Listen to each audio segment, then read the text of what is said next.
रात्रीचे 8 वाजले होते. त्या दिवशी संध्याकाळी घडला तो धक्कादायक प्रकार. महिलेला वाटलं तो ससा आहे, पण गाडी मागे नेताच भयंकर घटना घडली, ज्यामुळे आज संपूर्ण महाराष्ट्रात भीतीचं वातावरण पसरलंय. रात्री एकटे फिरणारे सावधान. संध्याकाळची वेळ होती. एक महिला ऑफिसमध्ये काम आटपून घरी निघाली होती. रस्ता थोडा लांबचा होता, पण तिला रस्त्याची सवय होती. ती तिच्या गाडीतून जात होती. ती शहरात जेव्हा एका रस्त्यावर गेली, तेव्हा त्या रस्त्यावर कुणीच नव्हतं. काही अंतरावर गेल्यावर तिला एक पांढरा छोटासा प्राणी दिसला. तो रस्त्यावरून उड्या मारत होता. तिने लगेच ब्रेक दाबला. तिच्या गाडीच्या हेडलाईटच्या प्रकाशात एक छोटा सशासारखा प्राणी दिसला, जो रस्त्याच्या मध्यभागी शांत बसलेला. सामान्यतः जेव्हा रस्त्यावर ससा येतो आणि त्याच्यासमोर गाडी आली की तो घाबरून पळून जातो, पण तो ससा तिथे ठामपणे बसला होता. महिलेने गाडी मागे घेतली. तो ससा मागे मागे येऊ लागला. महिलेने गाडी वळवली. ससा तिच्या मागे वळून पळू लागला. महिलेने हॉर्न वाजवला तरी ससा तिची पाठ सोडत नव्हता. अगदी 4 किलोमीटर तो ससा या महिलेचा पाठलाग करत होता. अखेर ती गाडी एका ठिकाणी जाऊन थांबली. त्यानंतर तो ससा थांबला आणि त्यानंतर जे घडलं ते पाहून महिलेच्या पायाखालची जमीन सरकली.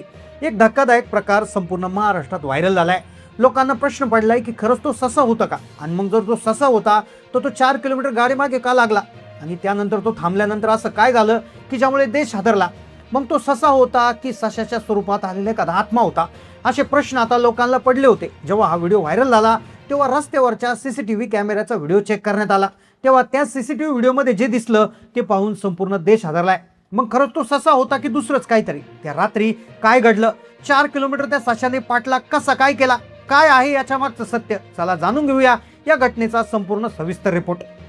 घटना आहे पुण्याची. वेळ होती रात्रीचे 8:45 पुण्यातील एका IT कंपनीत काम करणारी अश्विनी, जिच्यासोबत त्या रात्री हा प्रसंग घडला.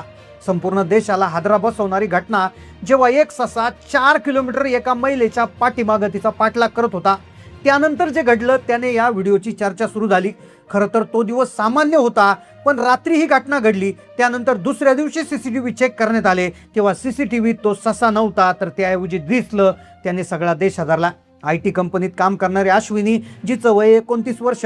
अश्विनी दिसायला जितकी सुंदर, तिची ती तितक्या कामात चूक होती. तिचं आयुष्य म्हणजे घर आणि ऑफिस. ती रोज वेळेवर निघायची, पण त्या दिवशी तिच्यासोबत काहीतरी वेगळंच घडणार होती. खरं तर 12 एप्रिलचा दिवस होता. 12 एप्रिलला सकाळी ती घरून निघाली तेव्हा तिने आयुष्यात विचार केला नव्हता की रात्री तिच्यासोबत असं घडणार आहे. त्या दिवशी अश्विनीने ठरवलं होतं की आज लवकर काम आटपून घरी यायचं, कारण की तिच्या लहान मुलाचा वाढदिवस होता. ती सकाळी लवकर 8 वाजता निघाली. आपली गाडी घेऊन घराबाहेर पडली. वाटेतून ती घरापासून थोडी लांब आल्यावर एक निर्जन रस्ता लागला. त्या रस्त्यावर नेहमी शांतता असायची. सकाळ संध्याकाळ तिथे गर्दी कधीच नसायची. त्याच रस्त्यावर तिच्यासोबत रात्री तो प्रकार घडणार होता. 12 तास आधी तिला त्याची पुसटची कल्पना आली नव्हती. अश्विनीला माहीत नव्हतं की ज्या रस्त्यावरून ती आज आनंदात जात आहे त्याच रस्त्यावर तिच्यासोबत तो धक्कादायक प्रसंग घडणार होता. पण सकाळीच तिला एक विचित्र इशारा मिळाला, जो तिने दुर्लक्षित केला. पण असं म्हणतात ना की काही वाईट घडणार असेल तर त्याचा इशारा आधीच मिळतो, पण लोक बऱ्याच वेळा त्याच्याकडे दुर्लक्ष करतात. त्या दिवशी रात्री 8 वाजता जेव्हा अश्विनी आपल्या घरातून त्या रस्त्यावर आली, तेव्हा रस्त्याच्या कडेला तिने बघितलं की काही शेतकरी मजूर जमा झाले आहेत. ते लोक विचित्र पद्धतीने एकमेकांना हातवारे करत होते. काही जण जमिनीकडे वाकून बघत होते, तर काही जण समोरच्या झाडीकडे बघत होते. अश्विनीला वाटलं कदाचित शेतीचं काम चालू असेल, पण एक गोष्ट तिला खटकली. तिथल्या एका म्हाताऱ्याने अश्विनीकडे बघितलं आणि गळ्याहून हात फिरून थांबाचा इशारा केला. अश्विनीने विचार केला कदाचित ते रस्ता ओलांडत असतील. तिने रस्त्यातच वेग वाढवला. तिला समजलं नाही तो म्हातारा का थांब म्हणतोय, कारण की तो म्हातारा बाजूला उभा होता. तिला हा प्रसंग वरवरून काहीच वाटला नाही, पण तिला माहिती नव्हतं की अगदी याच ठिकाणी तिच्यासोबत रात्री तो भयानक प्रसंग घडणार होता. दुसऱ्या दिवशी सकाळी सीसीटीव्ही फुटेजमधून सगळं सत्य जगाला समजणार होतं. अश्विनी घाईघाईत ऑफिसला पोहोचली. कामाचा डोंगर होता. ती आपल्या डेस्कवर बसली. कम्प्युटरवर कोड टाईप करू लागली. साधारण दुपारची 11ची वेळ. अचानक तिच्या मॉनिटरवर एक पांढरी सावली चमकली. तिने डोळे चोळले. तिला भास झाला कम्प्युटरच्या स्क्रीनमधून एक पांढरा शुभ्र प्राणी, ज्याचे कान लांब आणि जो उड्या मारत बाहेर निघून गेला. ससा ऑफिसमध्ये? असं कसं शक्य? असं म्हणून ती स्वतःशीच पुटपुटली. तिने आजूबाजूला पाहिलं. तिथे फक्त केबिन आणि फायल्या होत्या. तिला वाटलं कदाचित झोप पूर्ण न झाल्याने डोळ्यासमोर अंधारी आली, पण हा भास इतका जिवंत होता की तिला त्या प्राण्याच्या उड्या मारण्याचा आवाज ऐकू आला होता. तिला वाटलं हा एक निव्वळ भ्रम आहे, पण नियती तिची वारंवार तिला सांगत होती आज पांढऱ्या रंगावर लक्ष ठेव. जर तिने तो संकेत ओळखून आपला मार्ग बदलला असता तर कदाचित गोष्ट वेगळी असती. दुपारचा लंच ब्रेक झाला. जेवणाची सुट्टी झाली. तिने आपली मैत्रीण सायलीला सांगितलं, सायली आज सकाळी रस्त्यावर मला लोक विचित्र पाहताना दिसले आणि ऑफिसमध्ये ससा आल्याचा भास झाला. तिच्या मैत्रिणीने हसण्यावर लिहिली आणि म्हणाले कामाचा ताण आहे बाई, दुसरं काहीच नाही. आता अखेर ती वेळ झाली होती, वेळ जवळ येत होती. अश्विनीला पटकन घरी जायचं होतं, पण तिच्या डोक्यात आज दिवसाभरात झालेल्या 2 घटना आठवत होत्या. पण तिला माहिती नव्हतं की तिसऱ्या घटनेने तिच्या दिवसाचा शेवट होणार होता आणि संपूर्ण राज्यात अश्विनीचं नाव व्हायरल होणार होतं. संध्याकाळचे 5 वाजले. ऑफिस सुटण्याची वेळ झाली. ऑफिस सुटलं, लोक घरी जाऊ लागले. अश्विनीने बॅग भरली, पण तितक्यात तिचे बॉस तिथे आले. एका महत्त्वाच्या रिपोर्टमध्ये छोटीशी चूक निघाली. ते म्हणाले, अश्विनी, हे क्लिअर केल्याशिवाय तू जाऊ नकोस. बॉसचे शब्द तिच्या कानावर पडले. तिला रडू येत होते, पण नाईलाज होता. ती चूक सुधारता सुधारता घड्याळाचा काटा 6 वर गेला, 7 8 वर गेला. 8 वाजून 45 मिनिटांनी अखेर तिचं काम संपलं. आता अश्विनीच्या मनात धडधड वाढली. तो रस्ता, ती झाडी, रात्रीचा तो एकांत. तिला भीती वाटत होती. रस्त्यात जर कुणी अडवलं तर काय करायचं? चोर दरोडेखोर भेटले तर काय करायचं? पण तिला माहिती नव्हतं की ही भीती माणसांची नाही, तर त्या रस्त्यावर तिच्यासाठी एक अविश्वसनीय प्रकार होणार होता, ज्यामुळे तिचं सगळं जग हलणार होतं. रात्रीची 8 वाजून 45 मिनिटं झाली. अश्विनी आता अखेर कामावरून निघाली. तिने आवरलेली बॅग घेतली. ती खाली पार्किंगमध्ये आली. तिने गाडी सुरू केली. तिला वाटलं की ती घराकडे जात आहे, पण प्रत्येक किलोमीटर सोबत ती अशा संकटाकडे जात होती की ज्याने अख्खा महाराष्ट्र सुन्न होणार होता. शहरातले झगबगते दिवे मागे सुटले. ट्रॅफिक लागली, दिवे सुटले. आता सुरू झाला तो कच्चा रस्ता. हेडलाईटचा प्रकाश जेवढा पडत होता तेवढाच रस्ता दिसत होता. आजूबाजूला दाट झाडी. अचानक तिला सकाळचा प्रसंग लक्षात आला. ते लोक खड्डा खणत होते का? ते एकमेकांना काय खुणावत होते? तिच्या मनात शंकेची पालचूक चुकली. रस्ता अधिकच अरुंद झाला होता. वळणावर पोहोचताच अचानक हेडलाईटच्या उजेडात तो दिसला. आता अखेर ती वेळ आली होती. तो प्रसंग घडणार होता. त्या प्रसंगाचं सत्य बाहेर येणार होतं. अखेर ती वळणावर गेली. समोर हेडलाईट सुरू. ती 20च्या 30च्या स्पीडनं चालत होती. तेवढ्यात हेडलाईटच्या उजेडात तिला एक छोटासा पांढरा ससा दिसला.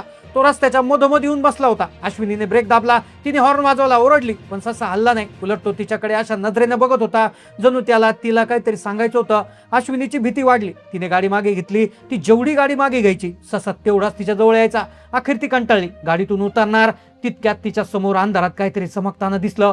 तिने आपली बॅटरी ऑन केली आणि समोर पाहिलं. त्यानंतर तिच्या काळजाचा ठोका चुकला. तिने पाहिलं की ससा आपला पाठलाग करतोय. आपली गाडी जितकी मागे जाते तितके तो आपल्या मागे मागेच येतोय. त्याचं कारण काय होतं? ते कारण अखेर उघडकीस येणार होतं. तिच्या मनात प्रश्नांचं काहूर उठलं. बऱ्याच कथा असतात पिक्चरमध्ये, मालिकांमध्ये, की आत्मा सशाच्या रूपात येतो, नंतर सशाचं रूपांतर एखाद्या माणसात किंवा महिलेत होतं. मग ती हडळ किंवा एखादा व्यक्ती त्याच्या समोर येतो. तिला भीती वाटत होती एखादा अतृप्त आत्मा आहे की काय. तो ससा काही केला थांबला नाही. त्याने तो तिच्या मागे मागेच येऊ शकतो. तिने बॅटरी ऑन केली, समोर पाहिलं आणि त्यानंतर दृश्य दिसलं. तिचा काळजाचा ठोका चुकला. अखेर काही अंतर गाडी मागे गेल्यानंतर ससा थांबला आणि ज्या ठिकाणी तो ससा थांबला होता त्याच्या अवघ्या 2 फुटावर एक प्रचंड मोठा खोल खड्डा होता. सकाळीच्या मजुरांना तिने पाहिलं होतं. त्यांनी तो पाईपलाईनसाठी रस्ता खोदून ठेवला होता. त्या रस्त्यावर ना कुठले बॅरिकेड्स होते ना धोक्याची सूचना. जर अश्विनीने गाडीचा वेग थोडा केला नसता, ससा आडवा आला नसता, तर ती थेट त्या 25 फूल खड्ड्यात कोसळली असती आणि अक्षरशः तिचा अंत झाला असता. अश्विनी तिथे सुन्न झाली. तिने मागे वळून पाहिलं. तो ससा गायब झाला होता. तो ससा कुठून आला? तो तिला ऑफिसमध्ये का दिसला? त्या मजुरांनी तिला सकाळी का थांबवलं? या प्रश्नांची उत्तरं तिला मिळाली होती.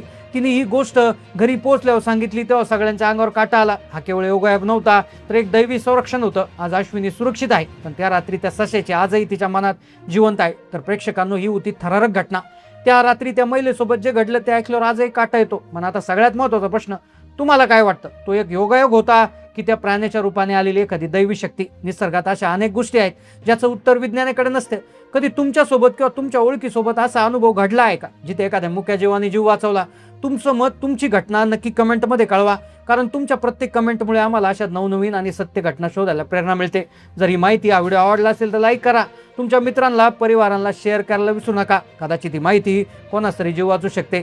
आणि हो, अशा धक्कादायक आणि सत्य घटनांसाठी चॅनलला आत्ता सबस्क्राईब करा, बेल आयकॉन दाबा, जेणेकरून पुढचा व्हिडिओ मिस होणार नाही. भेटूयात पुढच्या व्हिडिओमध्ये एका नवीन रहस्यासह. तोपर्यंत काळजी घ्या, सतर्क रहा. धन्यवाद.